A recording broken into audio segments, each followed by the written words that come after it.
समझ नहीं आ रहा अपने सैलरी इंक्रीमेंट का क्या करूं। बेटा इतना क्या सोच रहा है? अपने म्यूचुअल फंड्स के एसआईपी का टॉपअप करा ले। This is the right time. क्या? समझ में नहीं आया। बेटा इतना क्या सोच रहा है? अपने म्यूचुअल फंड्स का एसआईपी टॉपअप करा ले। This is the right time. अब समझा।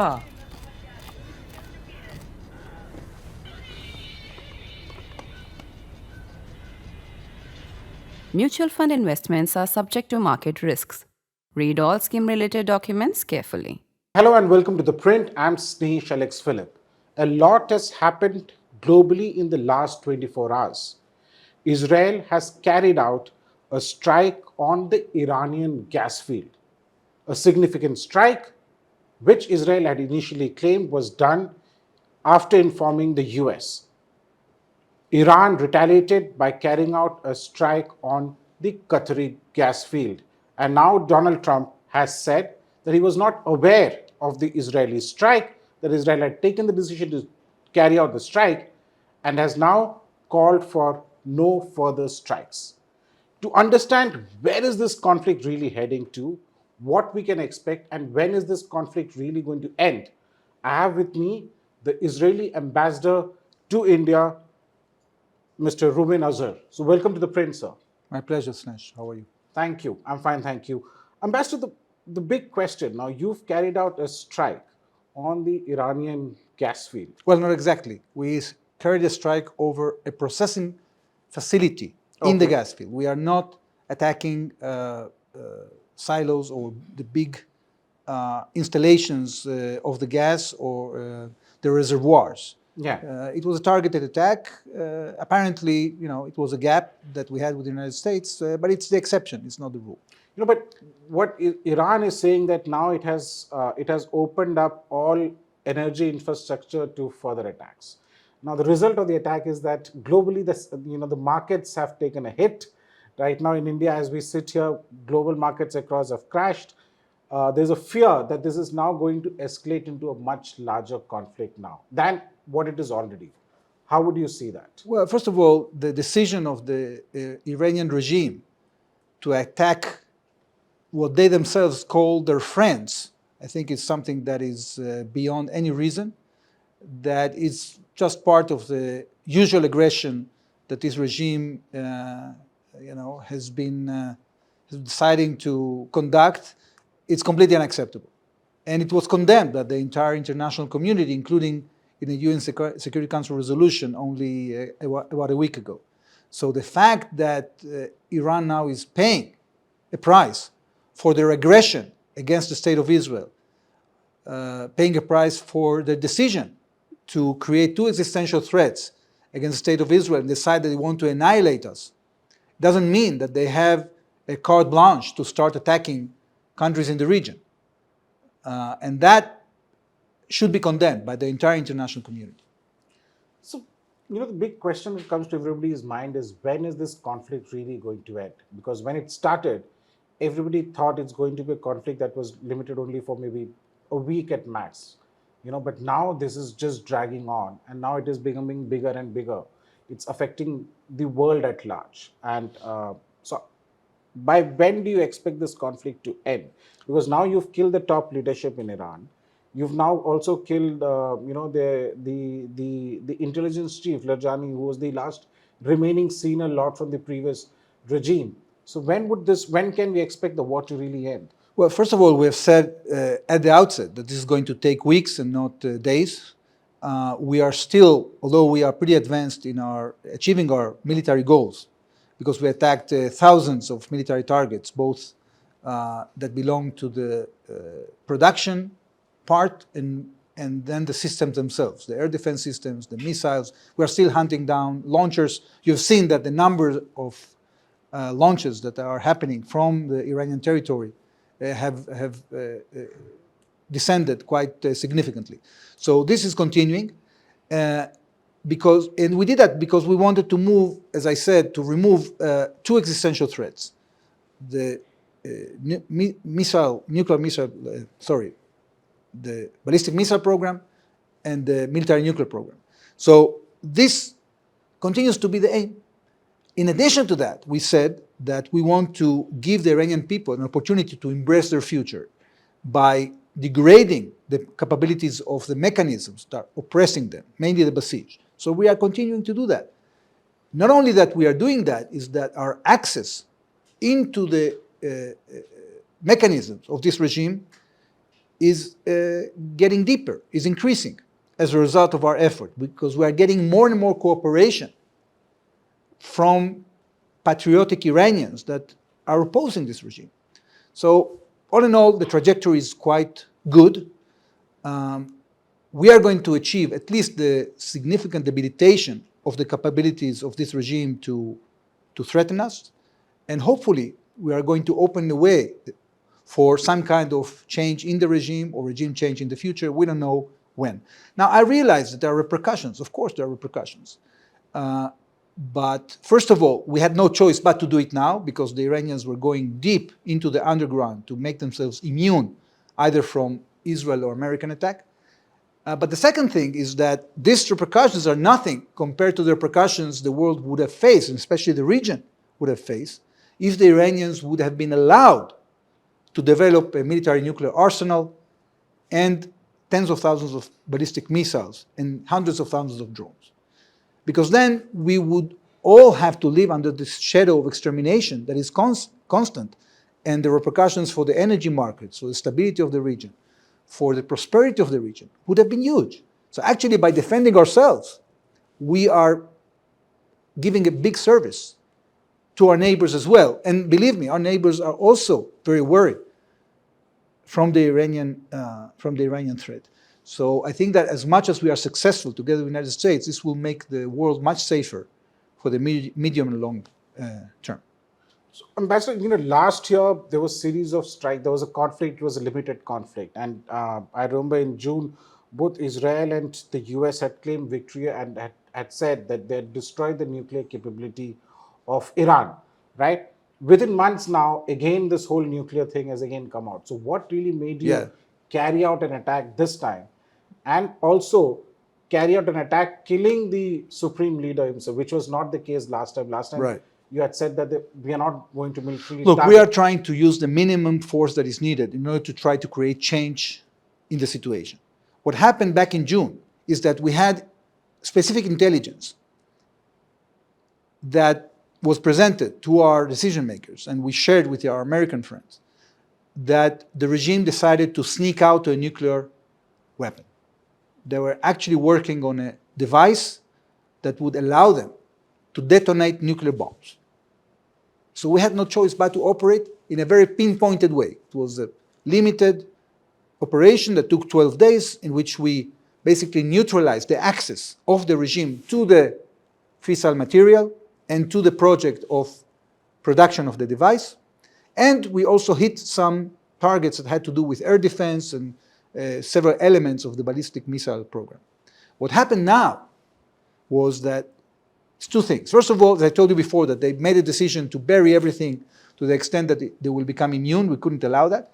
But more than that, the previous so-called supreme leader, Khamenei, the guy that was in charge in the last 3 decades of launching this war of aggression against us and against the region, he decided to double down.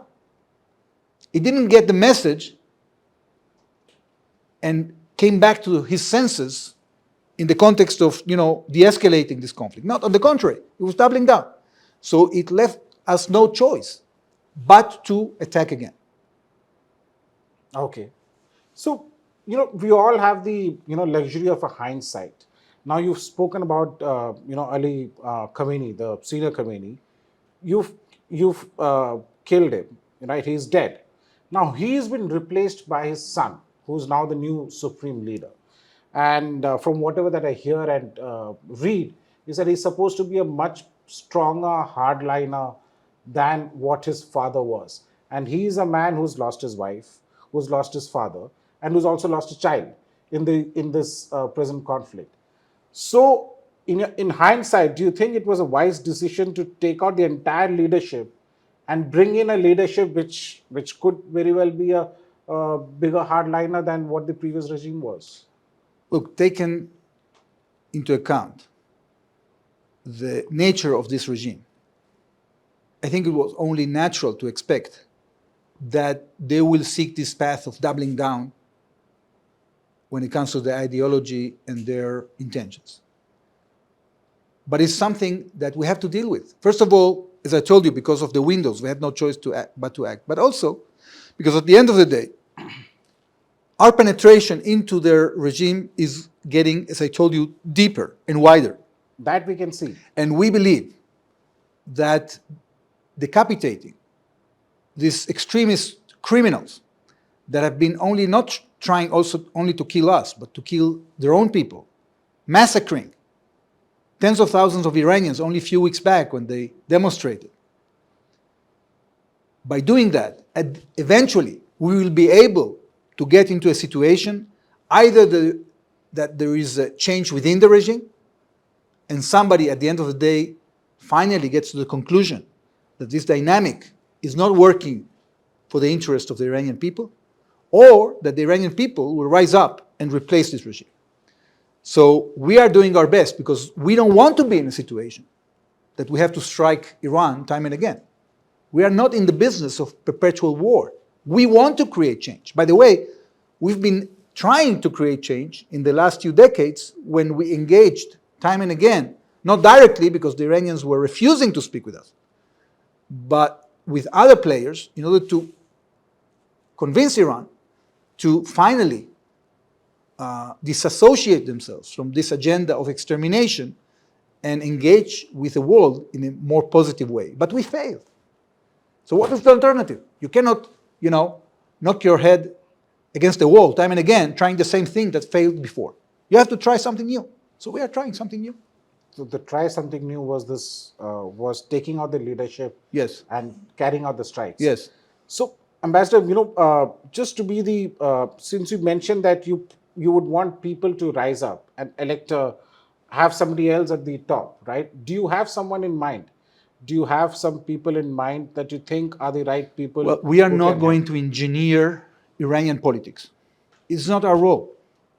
Our role is to defend ourselves.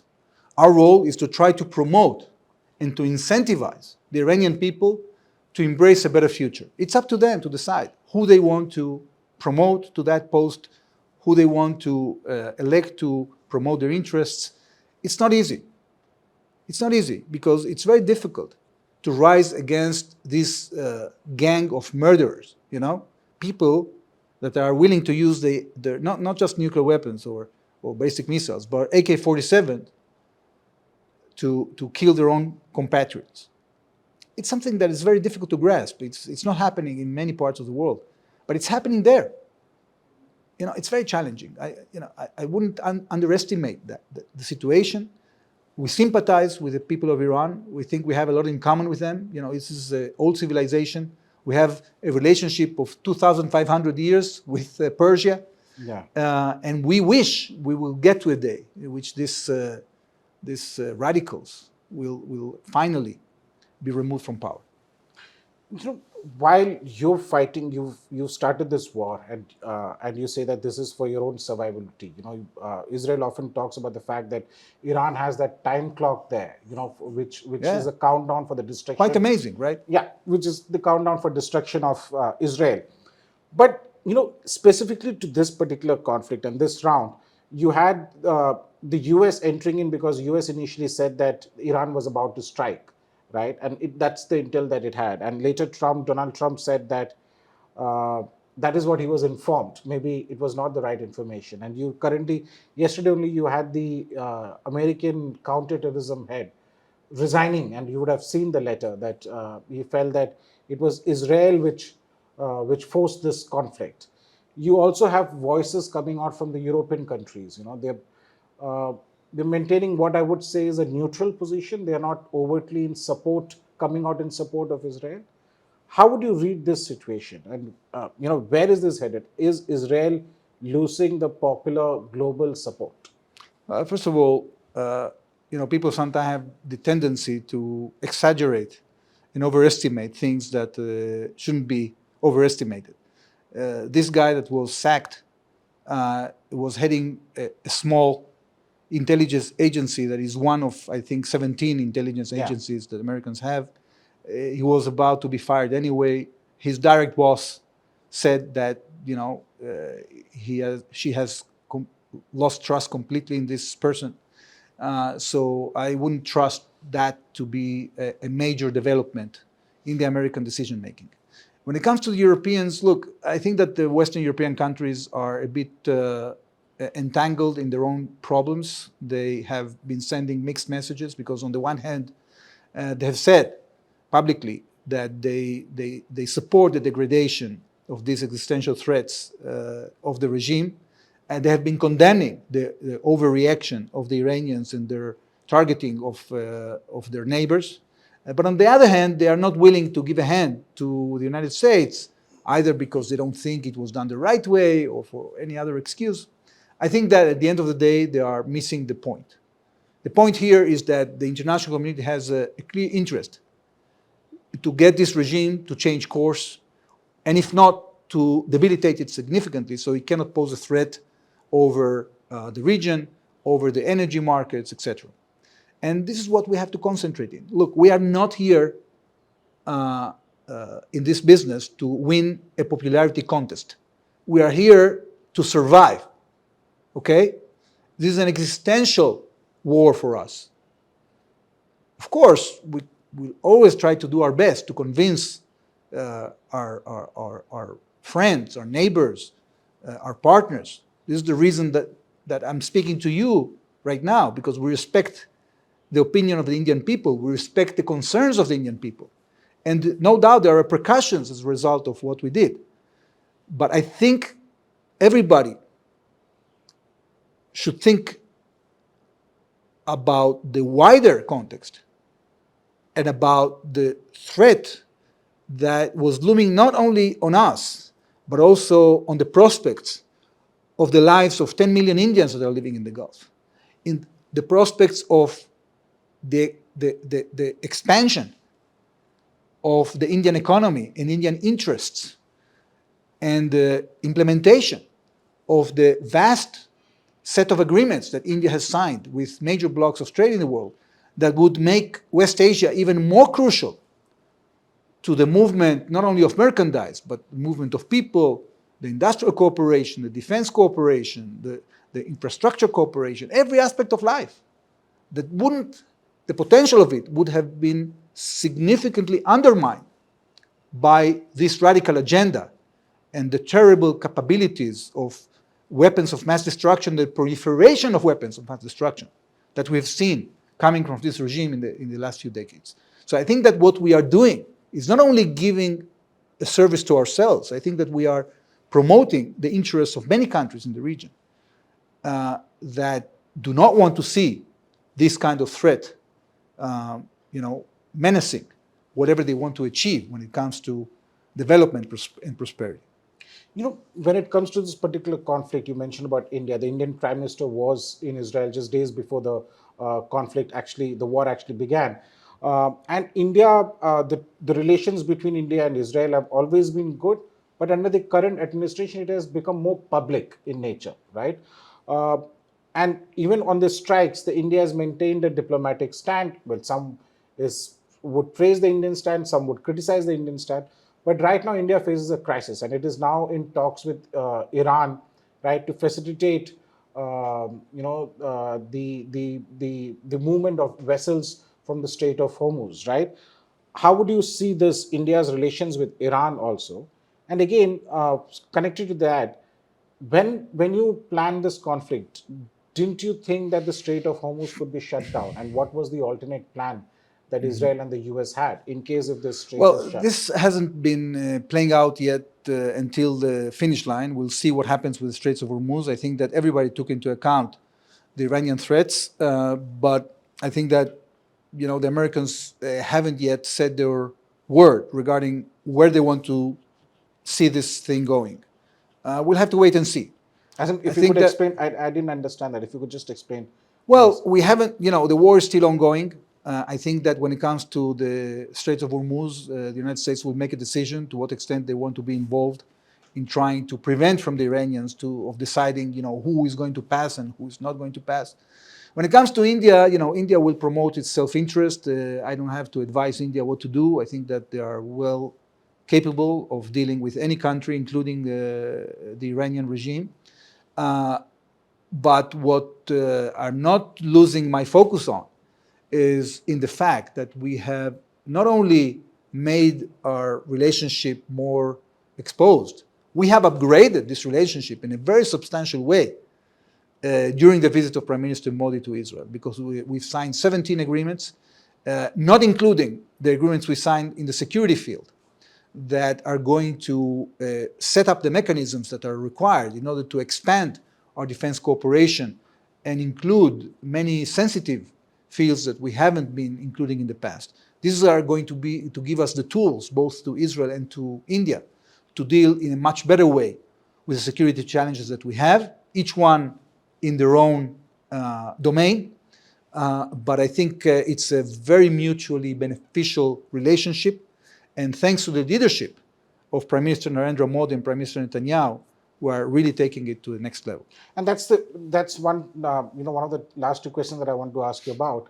On the India-Israel progress. Yesterday you had a Israeli company opening up the fertilizer plant in Maharashtra, right? So it's not just limited to just defense, right? So where do you see the cooperation increasing? Yeah. Defense separate, but besides defense. Yeah. So look, traditionally we had this defense cooperation and the agricultural cooperation that we're expanding all the time. But in addition to that, since I arrived to India a year and a half ago, we are focusing in creating new pillars to this relationship. First, cooperation on emerging technologies, okay? AI, cyber, quantum. We have exchanged delegations, we have signed MOUs, we have adopted the resolution before Prime Minister Narendra Modi came to Israel to invest $50 million in this relationship, in developing different projects, on top of the projects we already have. And most of the money is going to go to R&D, both in the academic field, but also in the industrial innovation field. So we are setting up the mechanisms that will allow us to do that. We are creating a new vertical in infrastructure. We have encouraged Indian companies to come and apply for vast infrastructure tenders in Israel because they have the experience that we need and also could actually give a competitive edge that is needed in Israel because we don't have enough companies competing in these projects. I expect that within the next year or two, we're going to see much more Indian involvement in, for example, the building of the greater Tel Aviv Metro project. Yeah. This is a project of about $40 billion. And we have many other projects, airports, railways, power plants. We want Indian companies to be part of that. We are encouraging, we are in dialogue with them. They came to Israel, our delegations came here. Yeah. This is something in process. Another vertical where we are developing, and actually we signed some agreements to advance them, that's in the financial field. India is the greatest growing economy, and some of our institutional investors in Israel are looking at investing in the Indian stock exchange.